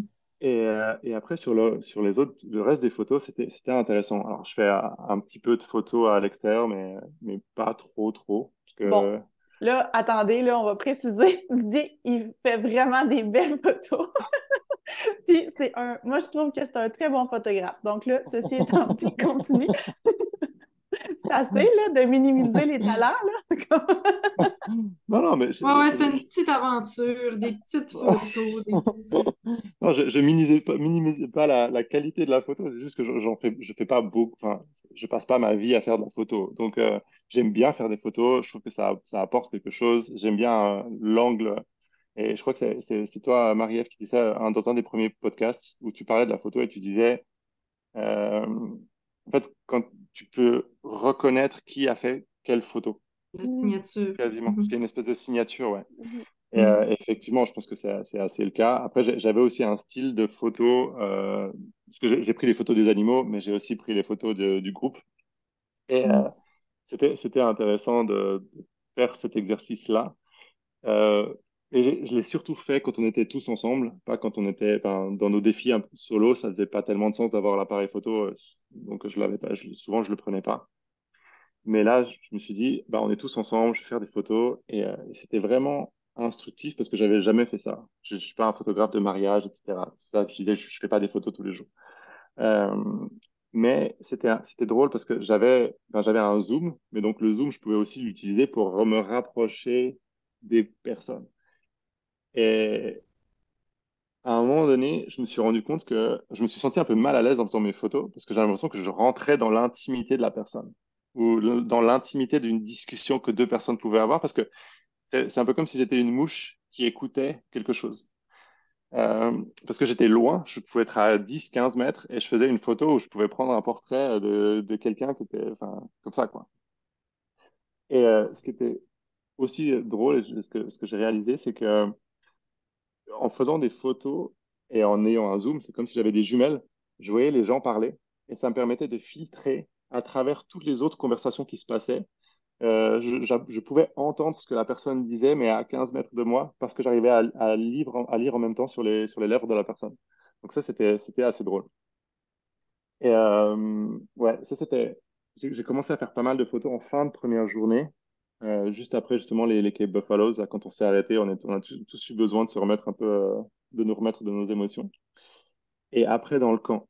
Et dans le camp, c'était drôle parce que on sentait les fatigues de certains. Certains étaient super contents, certains étaient joyeux et tout ça. Et moi, enfin, j'ai pris des photos un peu de tout ça. Et après, je me suis dit, mais est-ce que j'ai le droit de faire de ces photos? Tu vois, je me suis posé la question, je me suis dit, enfin, j'avais posé la question aux gens en avant en me disant, voilà, je vais faire des photos, dites-moi si ça vous gêne, dites-moi si vous n'êtes pas à l'aise. Il y a une personne qui m'a dit, ah, j'aime pas trop quand tu prends des photos, donc je l'ai pris moins en photo, j'ai pris une ou deux photos parce que je me suis dit qu'elle allait quand même apprécier. Euh, mais ouais, donc j'avais un peu cette peur de rentrer trop chez quelqu'un et puis il y a des gens qui n'aiment pas être pris en photo, surtout quand ils ne savent pas qu'ils sont pris en photo. Et c'est vraiment ce que j'ai essayé de faire là, où j'aurais pu le faire un peu moins, mais de me dire, je vais pas prendre de photos posées. Je voulais pas que les gens me regardent quand je faisais une photo. Je voulais des photos un peu naturelles, avec des vraies expressions, des vrais trucs. Euh, et que les photos posées, en fait, n'importe qui pouvait la prendre avec n'importe quel appareil photo. Donc je me suis dit, je vais essayer d'apporter quelque chose de plus. Et ce qui était drôle, c'est que je me suis dit, bon, bah, je vais essayer de prendre des photos de tout le monde pour que tout le monde ait un peu des souvenirs et pas que je vais pas me focaliser sur une personne ou sur certaines personnes et pas les autres. Et j'ai commencé à faire ça, j'ai commencé à faire ça, j'ai commencé à faire ça. Et à un moment donné, c'était très, très drôle. Et Marie-Ève, tu sais où je vais. Euh, je vois ton regard qui s'illumine. En fait, j'ai essayé, je pense, 7, 8 fois pendant la journée de me dire, je prends un truc comme ça, hop, hop, hop, et j'arrive sur Marie-Ève. Et avant que je puisse cliquer, chaque fois, il y avait Marie-Ève qui disait et qui me regardait dans l'objectif. Donc, j'ai plusieurs photos où elle regarde droit dans l'objectif comme ça. J'étais là, Elle mais sent. ouais, elle sentait cette présence alors que j'étais loin des fois. Hein. J'étais pas juste à Mm. côté. Mais c'était vraiment drôle et on a eu un peu un. Ça a aidé à créer notre lien aussi parce que c'était tellement drôle finalement. Parce que j'essayais et j'arrivais pas, j'essayais, j'arrivais pas, j'essayais, j'arrivais pas. Une fois, elle m'a fait plaisir, elle a vu, elle s'est retournée, elle a continué comme si de rien n'était. Et finalement, j'en ai quand même eu quelques-unes d'elles où je suis quasiment sûr qu'elle ne savait pas. Euh, à confirmer. Mais ouais, c'était vraiment drôle. Et d'ailleurs, je me rappelle dans le débrief, j'ai fait la petite blague quand on me disait, ah ouais, quelque chose que vous avez trouvé difficile aujourd'hui, quelque chose que vous avez trouvé bien. Le truc que j'ai dit, c'est, ouais, prendre Marie-Ève en photo, chose la plus difficile de la journée. Pas possible. Non, c'était vraiment drôle, ouais. C'était vraiment drôle. Et, Mm. et après, de voir en fait les émotions des gens sur les photos, et j'ai trouvé vraiment cool, tu vois, de pouvoir partager un peu ces moments avec les gens, même si je me sentais un petit peu intrusif et voyeur. Je me disais que dans le fond, ils allaient apprécier ces photos. Donc, je me faisais un petit peu ma petite. Je rationalisais ça de mon côté. Mais Mhm. c'était vraiment intéressant. Ouais. Mm. Ouais, puis tu sais, au début, là, pour me remettre dans la peau à ce moment-là, c'est comme si au début, c'est ça, je sentais une présence, mais tu sais, j'avais pas remarqué nécessairement que tu avais ton appareil photo puis que tu étais vers moi, tu sais. C'était comme sentir une présence, puis là, c'était comme, bon, c'est quoi ça? Puis là, mon regard. Fait que ça a commencé juste avant les rhinocéros, en fait. Je sais pas si tu te souviens, c'est comme là Ouais, que ouais, ça ouais, a je me rappelle. commencé. Puis là, après ça, ben là, sur le bord du feu, là, c'était vraiment drôle. Là, on montait notre camp, puis là, on avait fait des blagues, puis tout ça. Puis finalement, c'est là qu'on a décidé qu'on faisait la garde de nuit ensemble, puis qu'on s'était pas beaucoup parlé. C'était comme, ah, on va faire la Mhm. garde de nuit ensemble, ça va nous donner l'occasion de jaser plus. Puis ça aussi, c'était vraiment un beau moment, là, cette nuit-là. Le ciel, il était Ouais, magnifique, puis ouais. ça a duré une C'était heure, mais quoi, on dirait que c'était 5 minutes. Ouais, ça c'était passe quoi votre super vite. heure, vous? Alors moi, j'ai toujours eu les pires. Je crois que c'était 3 ou 3 4 Ouais, c'est c'est comme ça, dans ouais. ce coin-là. Ouais, Ouais, je pense. On n'a pas vu le lever du soleil. Tu sais, on voyait que ça s'en venait, mais ouais. c'était pas tout à fait le lever. Fait que d'après moi, c'était 2 à 3. C'était 2 3 je pense, ouais. Ouais. Et ce qui est drôle, c'est que le deuxième jour, on a tiré au sort pour se dire, on va faire complètement random. On va plus, enfin, comme ça, personne choisit avec qui il est, personne choisit l'heure à laquelle il va. Et j'ai repris 2 3 heures. J'étais de nouveau au même créneau horaire. On disait, c'est un peu le pire créneau parce que c'est vraiment au milieu de la nuit. On se couchait vers 9 10 heures, je pense. Donc la première, elle est facile. Après, t'as ta nuit en entier. Et si tu te couches jusqu'à 2 heures du matin, t'as quand même, t'as une mouche. T'as quand même 5 6 heures après pour dormir. Et là, en fait, tu vas te recoucher. Il y a le soleil qui commence à gentiment pointer le bout de son nez, là. Et c'est plus difficile de redormir, ouais. Mais après, c'était cool les 2 fois. J'ai vraiment aimé ces gardes. C'était Oui. vraiment cool, ouais. Ah ouais, c'était vraiment un beau moment. Puis je veux aussi qu'on aille discuter de l'eau et de la richesse de l'eau, Didier, parce que on a aussi beaucoup ri en lien avec ça. Euh, Ouais. ouais, vas-y. Bah, je sais pas, tu veux aller sur quel point bah, par rapport à ça? Ben, tu sais, dans le fond, nous, la dernière journée, si on veut, ben pas la dernière journée, l'avant-dernière journée dans le Big Five, il faisait vraiment chaud, là. Il disait que c'était la nuit, pas la nuit, mais la journée la plus chaude jusqu'à maintenant, cette année-là. Mhm. Euh, Puis on avait apporté de l'eau. Moi, j'en avais apporté au moins 5 litres avec moi, de l'eau du lodge. Mais là, Ouais. veux pas, il fait chaud, on marche beaucoup, fait qu'on boit beaucoup. Fait qu'il y a plein de gens qui avaient plus du tout d'eau. Puis là, on essaie d'économiser l'eau, puis là, de l'utiliser d'une façon sage et efficace, dans le sens que Mhm. l'eau salée de la petite marée, ben, on l'utilisait un peu pour quand on cuisine, mais pas quand on la boit comme ça, parce que là, on goûte l'entièreté des minéraux puis du salé. Euh, fait que, fait que c'est ça, fait qu'on a comme réalisé à un niveau encore plus important la richesse de l'eau. Puis là, moi, ce qui me vient en tête, là, c'est qu'on était, quand on a sorti, dans le fond, de la réserve, là, on était dans le Ouais. camion pour retourner. Puis là, on discutait. Puis là, Dédé dit, oh mon Dieu, Marie, regarde ça. Puis là, il sort sa gourde. Puis là, il y avait comme 3 gorgées d'eau du lodge qui restaient. Puis là, on Ok, était comme, ok. oh mon Dieu! Fait que là, on a goûté à ça, là. On a savouré la dernière gorgée. Fait que c'était vraiment... c'était très comique. Puis Ouais. moi, dans ma deuxième semaine, euh, je parlais avec Guillaume puis tout ça avant de partir. Puis là, j'ai dit, moi, en tout cas, j'emmène 7 litres d'eau avec moi. Là, il me regarde, il est comme, es-tu folle? Fait que là, j'étais comme, moi, je vais être prête à toute éventualité. Ça me dérange pas du poids sur mes épaules. J'aime mieux tirer plus de poids, je vais juste m'entraîner davantage. Puis je veux avoir de l'eau. Puis quand je suis revenue, il me restait un bon 500 millilitres de l'eau du lodge, là, puis j'étais vraiment fière de moi. T'avais emmené 7 litres?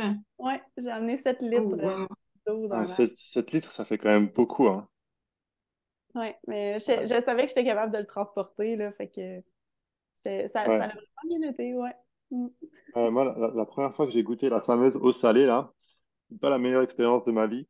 Parce que c'était le matin et on s'est dit, ah ben, les gens se sont levés, c'était super cool, hein, le teamwork, vraiment le travail certains allaient prendre l'eau, la filtrer une fois et après les autres la cuisaient une fois, enfin ensuite pour être vraiment sûr que c'était tout bon.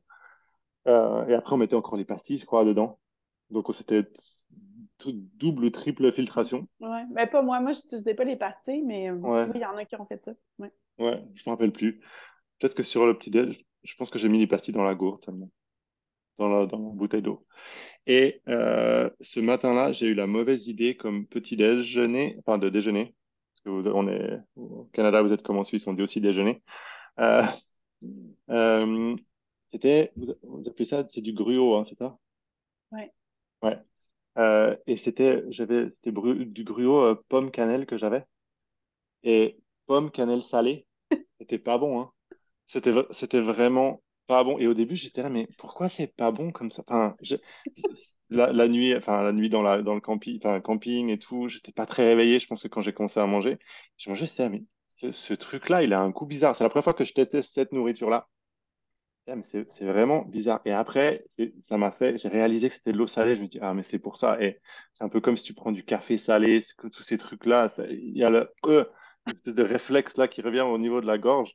Et je l'ai fini ce truc parce que je savais que je devais manger, mais ouf, c'était pas la meilleure expérience de ma vie, ouais. D'où le fait Moi, je... que j'ai gardé mes 3 gorgées d'eau où je savais qu'à un moment donné, j'allais être très très content de pouvoir juste avoir cette eau-là pour pouvoir juste me dire. Et je me rappelle dans le camion, je pense que je t'ai dit ça, je disais, cette eau-là, là, c'est vraiment de l'or. Genre, Oui. genre, combien est-ce que les gens seraient prêts à payer pour avoir une gorgée du Lodge à ce moment-là? Je pense que ça valait cher, quoi. Ouais, ouais. Merci de Hmm. l'avoir partagé ton art. Et Fanny, tu voulais dire quelque chose? Oui, ben moi, j'avais pas apporté beaucoup d'eau parce que mon sac, moi j'avais fait beaucoup de deuil avant de partir là, parce que je voulais pas que ça soit trop lourd puis je voulais pas tomber à terre là, finalement. Mais j'ai été capable, en fait, de garder mon eau de lodge tout le long là, de Shibuya. Mhm. Il avait pas fait extrêmement chaud non plus, mais tu sais, je pense que j'avais apporté juste 3 litres, puis c'était 1 litre par jour, puis c'était bien correct pour moi. Euh, mais il y a une fois où j'ai pris l'eau de quelqu'un, j'étais comme, ah, je vais me faire une tisane à camomille. Puis c'est ça. C'était de l'eau salée, mais j'ai goûté à ça, j'ai fait. Le sentiment, comme tu dis, là, de lève le cœur, là, je suis comme, OK, non, OK, je vais, peut-être une deuxième, je vais me réhabituer. Oh mon Dieu, ça me faisait penser, en tout cas, c'est un film pour enfants, là, c'est Open Season, c'est le chevreuil qui goûte au café.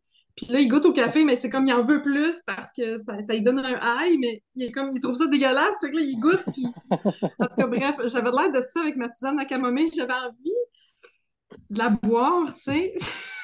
Mais j'étais comme, c'est Ouais. dégueulasse. Je Ouais. crois que c'est à ce moment-là que j'ai décidé de mettre la pastille dans l'eau. Est-ce que ça l'a aidé? Ben, en fait, après, ça avait le goût de piscine eau salée. Ah, fait que ça l'a. Ok, bon, Ah, fait que finalement. ça a pas enlevé le sel, ça n'a pas enlevé le goût salé, ça a juste rajouté le goût chloré. Donc, j'avais l'impression de boire une. C'était un peu comme si je buvais vraiment une gorgée d'eau de piscine, quoi, mais salée. Donc, Ah, ouais, ok. ça faisait partie de l'expérience. Et c'est Oui. et on discutait de ça aussi. Je crois que c'était le dernier matin. On se disait, ouais, ça montre quand même l'importance de l'eau en fait. Tous les jours là, on a un évier, un robinet, tu tournes le truc, il y a l'eau qui tombe et c'est automatique quoi. Alors que quand tu es là-bas, tu te dis bon bah on n'a plus d'eau et on fait quoi? Et tu sens donc que ton corps il est là. J'ai besoin d'eau, j'ai besoin ouais, d'avoir du liquide et quelque chose et quand tu l'as pas, c'est un peu ouais, tu réponds plus de la même manière, quoi. Je pense que ce dernier jour, il y a pas mal de monde qui était impacté. Tu sentais un peu sur les visages et tout, il y avait de la fatigue, il y avait des choses. Et je pense que le fait d'avoir un peu probablement manqué d'eau, ça a joué là-dessus, ouais. Mm. Ah oui. Mhm. Puis la déshydratation, ça a vraiment un impact important aussi sur l'énergie qu'on peut avoir, là. Tu sais, parce que là, il y a du monde qui n'était pas capable de boire cette eau salée-là. Fait que Mm. là, il était de plus en plus déshydraté. Puis moi, c'est une des choses qui m'affecte le plus. Quand je suis fatiguée, souvent, c'est que j'ai pas assez bu d'eau dans ma journée.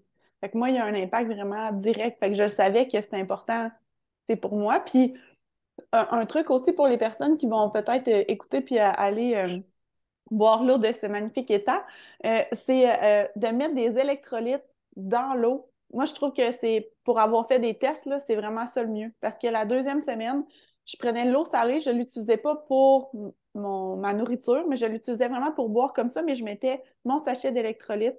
Euh, Ouais, parce qu'il y a du sel dans l'électrolyte. c'est ça. Fait que C'était vraiment moins pire. Vraiment moins pire, Mhm. là. J'ai beaucoup aimé ça, là. C'est les électrolytes Element qui sont disponibles du moins au Québec, au Canada. Puis ils sont vraiment bons, ces électrolytes-là, au goût, puis tout ça. Fait qu'en tout cas, c'est un truc peut-être pour les auditeurs que je voulais mentionner. Mm. Mhm. Ouais. Ouais.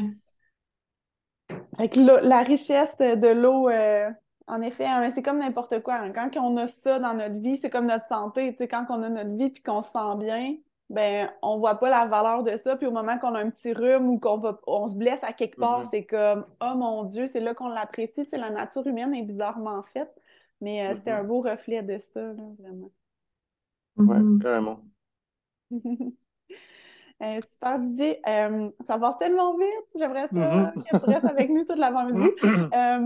Dans le fond, j'aimerais peut-être ça que tu nous parles de ton expérience quand. Ben, s'il y a d'autres choses que tu veux nous partager, c'est le bon moment. Puis peut-être aussi adresser le retour. Comment ça s'est passé le retour? Puis peut-être nous parler d'une petite expérience que tu as vécue le reste de ton voyage, que l'Afrique t'a laissé. Je vais commencer par ça, comme ça on y va chronologiquement. Euh, ouais, alors, enfin, vous savez les deux qu'on doit faire des checks de tics, forcément, et apparemment, enfin, il y a de toute façon une ou deux personnes par expérience qui se fait infecter par une tique, ou un tic, c'est un tic? Je crois que c'est un tic. Un ou l'autre, c'est pas très important. Et on fait donc ce check de tics. Et donc, avec mon partenaire de chambrée, David, on avait fait un check de tic et bah, il m'avait trouvé une tic enfin, sous la fesse gauche, en gros, pour être très précis. Et donc, important le check de tic. Et on l'a enlevé. Mais probablement que ça n'a pas vraiment fonctionné. Soit on l'a pas enlevé assez tôt, soit, je sais pas, on l'a pas bien enlevé, etc. Et donc, 5, 6 jours après, donc je me suis retrouvé, à La Réunion à ce moment-là. Et je commençais à avoir des espèces des accès de fatigue, un peu au milieu de la journée, je savais pas trop pourquoi. Et ça, c'est bizarre. Alors oui, il fait chaud, il est très chaud, il faisait humide, j'avais peut-être pas assez dormi, donc j'essaie de me trouver un peu des raisons. Et après, vraiment, ça montait, ça descendait trop pour être quelque chose de constant, en fait. Je me suis dit, il y a un truc qui cloche, mais je sais pas quoi. Et en général, je suis assez alerte vis-à-vis de comment je me sens pour savoir quand il y a quelque chose qui fonctionne pas et qui est bizarre. Et là, je sentais qu'il y avait quelque chose de bizarre. Et je me dis, OK, bon, bah, j'ai attendu un jour. Et en fait, j'ai commencé à sentir que l'endroit où je m'étais fait, c'est pas une piqûre en fait, c'est une morsure, où je m'étais fait mordre, ça avait commencé à devenir rouge. Mhm. Et je me suis dit, ah ben, je sais pas si c'est normal, si c'est pas normal, etc. Donc j'ai continué. Et en fait, ça, le jour d'après, j'ai vu qu'il y avait l'endroit où je m'étais fait mordre, enfin, le centre s'était devenu nécrosé en fait. Il y avait un point noir au milieu. Et je me suis dit, ah, il y a quelque chose de bizarre. Donc je suis allé chercher sur Internet, je suis allé voir les symptômes de la tick bite fever, parce que je me suis dit, forcément, il y a des grandes chances que ça soit ça.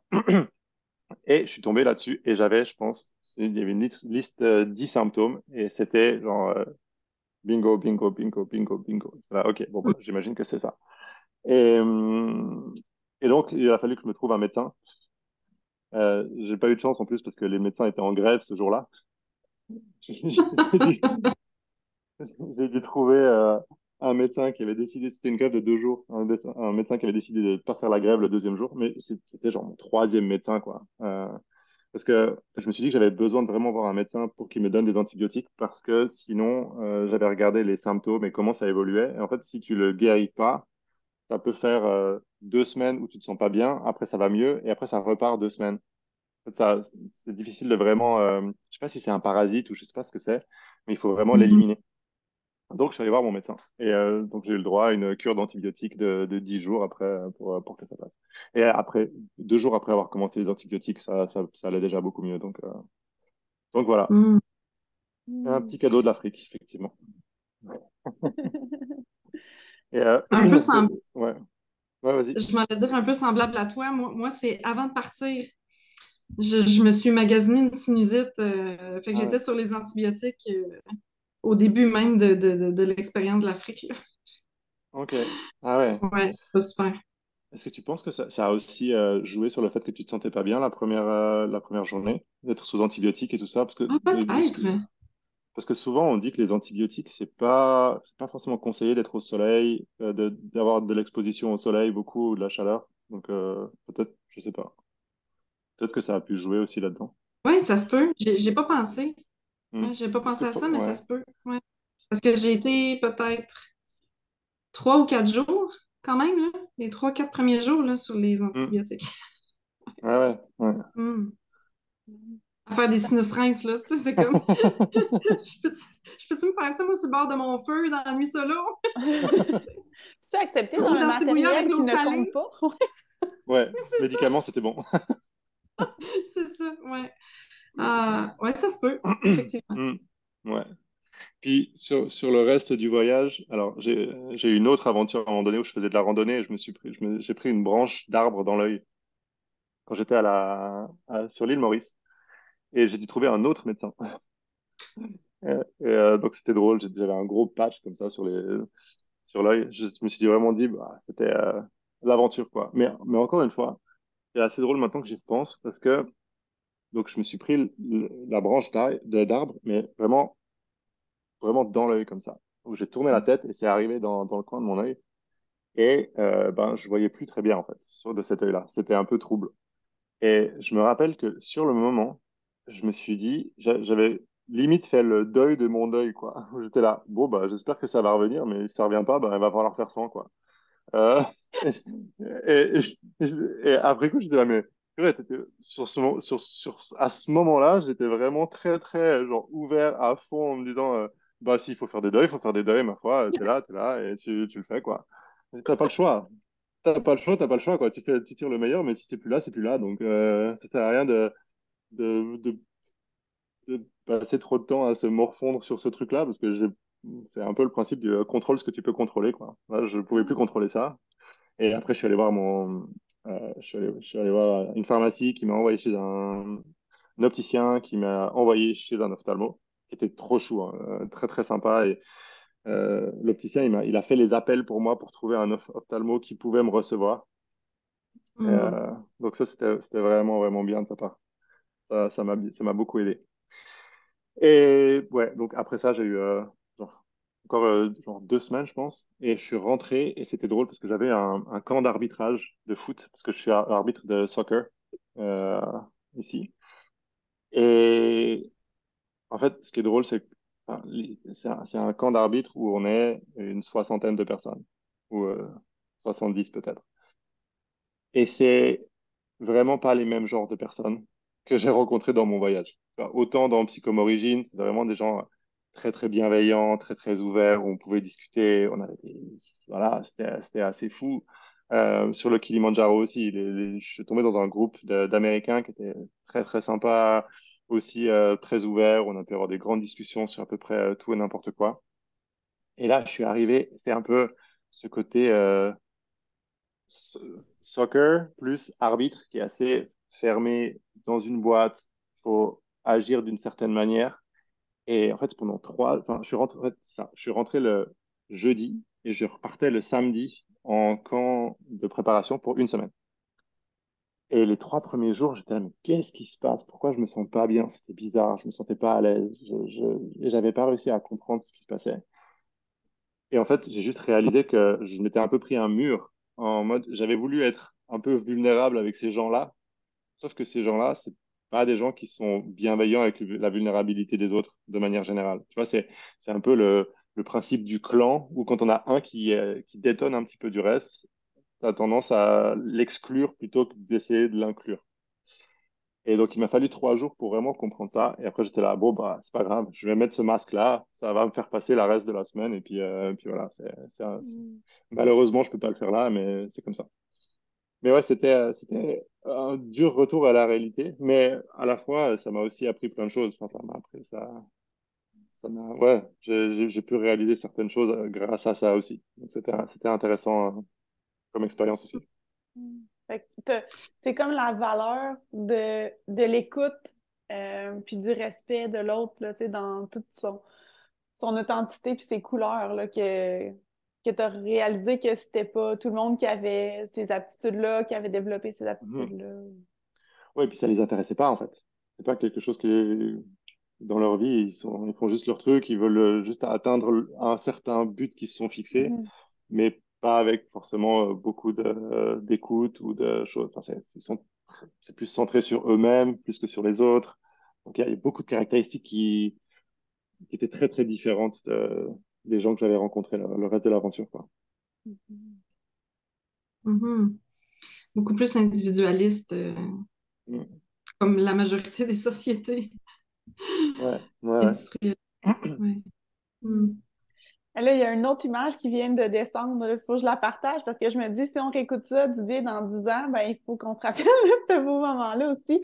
Quand on a fait la marche avec Andrew, la journée qui faisait super chaud, puis que Ouais, on est monté sur les grosses roches, puis on était peut-être 6 à peu près. On était juste un petit groupe qui avait décidé ouais, de ouais. retourner marcher au coucher du soleil. Puis c'était tellement un beau moment, ça aussi, là. Ouh! Mhm. Ça, Ça c'était vient quand de... dans l'aventure, là? C'était-tu à la fin? C'était le dernier, enfin, OK. la dernière soirée dans le Big Five. OK. Donc, on Mm. dormait encore une fois et après, on reprenait le bateau le matin. Oui, c'est OK. ça. Étant donné que Ouais. nous, il avait fait très chaud puis que les animaux s'étaient cachés, mais on n'avait pas pu voir d'animaux vraiment cette journée-là. Du moins les animaux qu'on voulait voir. Là, tu sais, on avait vu quand même des impalas, des gnous et compagnie, mais on n'avait pas vu les lions, on n'avait pas vu les éléphants. Fait que là, comme pour randonnée de consolation, si on veut, là, ils nous avaient offert, les gens qui avaient de l'énergie et qui voulaient faire ça, une petite randonnée avec juste Andrew. Guillaume, il n'est pas venu à ce moment-là au coucher du soleil. Mhm. C'était beau, là, et que c'était beau. Mm. Mm. Ouais, on a vraiment eu un joli panorama de la rivière. On voyait le camp en plus depuis en haut, donc c'était drôle. Et ouais, c'était un moment. En plus, on n'avait pas. C'est la première fois, je pense, qu'on marchait, mais sans pack-sac. Oui, On ouais, était libre, donc on se sentait un peu genre wouhou, presque avec des ailes dans le dos, surtout après la journée très chaude qu'on avait eue. Et c'est vrai que c'était beau, ouais. Je pense qu'il y a plusieurs personnes qui ont eu des petites larmes quand on était en haut là-bas. Ouais. ouais, ouais. Les Mm. larmes, ils étaient présentes là, puis ils étaient présentes dans notre dernière soirée aussi, où on a fait la fiesta. Et le matin que vous êtes partis pour moi. Ouais, ouais, ouais. Là, là. Ouais. Mhm. Mm. Fait que là, vous comprenez, là, les auditeurs, là, les auditrices, pourquoi que moi, j'étais triste comme ça, parce que là, on a, Didier, tu les as pas encore écoutés, mais Sabrina est venue, David est venu aussi, il y a aussi Valérie qui était dans les premiers épisodes. Fait que là, vous comprenez pourquoi que j'étais triste comme ça que mes amis partent de la semaine 1, parce que c'était euh, Mhm. c'était vraiment un beau moment, puis on a établi des belles connexions, là, Mhm. Des personnes attachantes. Mhm. Mm. Vraiment. Ouais. Mm. Vraiment, merci Didier d'avoir pris ce moment-là. Fanny, tu voulais-tu dire quelque chose? Ben, dans le fond, j'avais une question en tête, là. Je me demandais si, tu sais, dans les apprentissages que tu as fait, de ce que je retire là, de l'épisode, tu sais, il y a le fait, tu sais, d'avoir fait un peu plus les choix selon la satisfaction. Il y a un peu ça aussi que tu Mhm. as appris.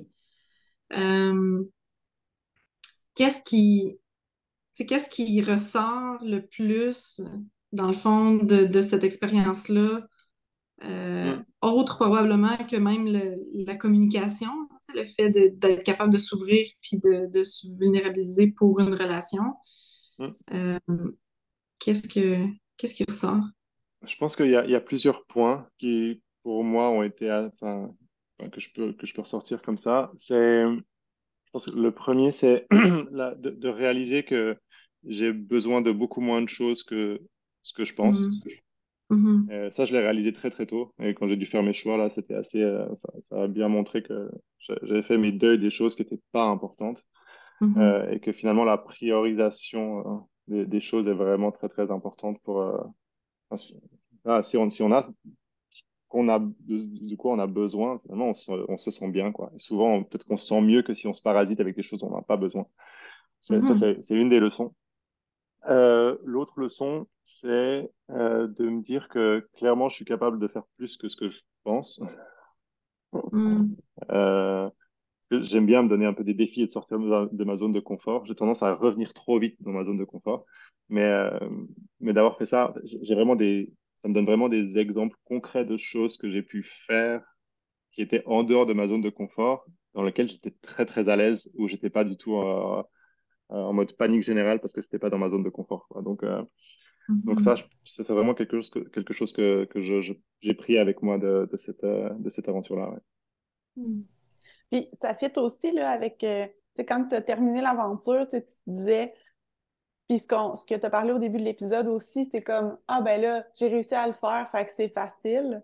Puis ça, tu sais, ça me parlait beaucoup parce que c'est ça, quand on réussit à faire quelque chose, on dit, ben voyons, tout le monde est capable de faire ça. Mhm, Mais puis ça, c'est tes paroles là, que je reprends, c'est comme, ben si on m'avait pris la journée 1 puis on m'avait mis dans le Big Five, j'aurais jamais été capable de faire ça. Donc là, ça reflétait tous les apprentissages que tu avais mhm, faits au cours des jours précédents.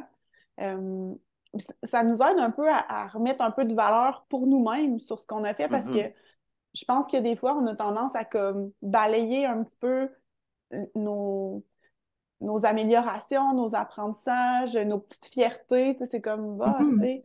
On les Mais prend pour acquis. Tu sais, on oui, l'a fait, on est rendu à un autre stade, fait que ça, c'est rendu du passé, puis on mhm, passe à autre chose. Mm.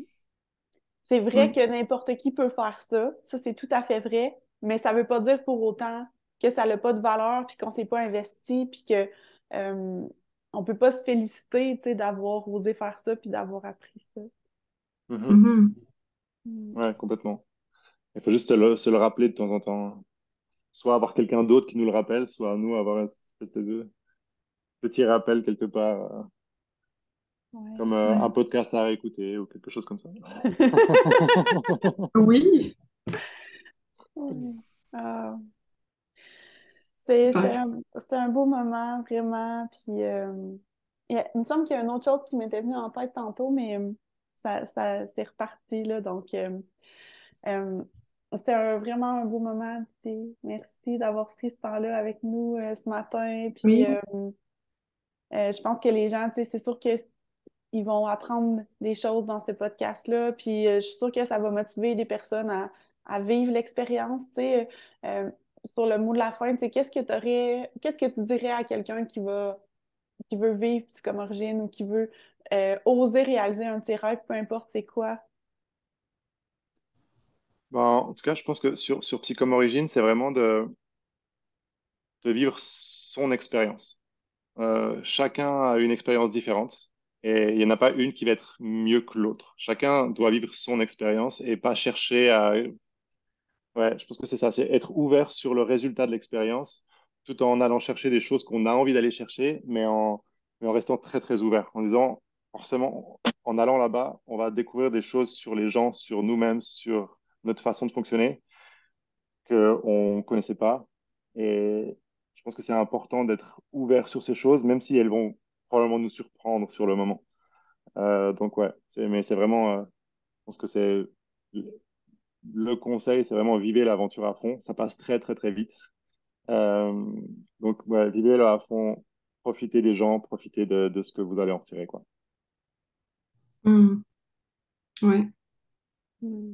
Ça ressemble un peu à ce que David disait hier, hein, vivre, vivre. C'était Mhm. ça Oui, qu'il disait. oui, oui. Ben oui, hier, on a enregistré l'épisode avec David, donc ça la donne comme ça, là. C'est rare que c'est 2 jours de film. Ouais, Pour nous, pas pour les auditeurs. ouais. Mais- Ben oui. Ah, super. Ben, merci à vous deux. Merci Didier, merci Fanny. Didier, au plaisir de se voir bientôt en vrai. Mhm. Vraiment très hâte de ça. Prends soin de toi d'ici là. Puis c'est ça. Bonne journée à Mhm. tous. Puis merci. Merci tout le monde. Merci, bonne journée. Bye. Ciao, ciao. Bye. Donc voilà, j'espère que vous avez apprécié. Si vous avez retrouvé de la valeur, ben lâchez-vous lousse, partagez, aimez. Nous, on se donne rendez-vous au prochain épisode. Salut!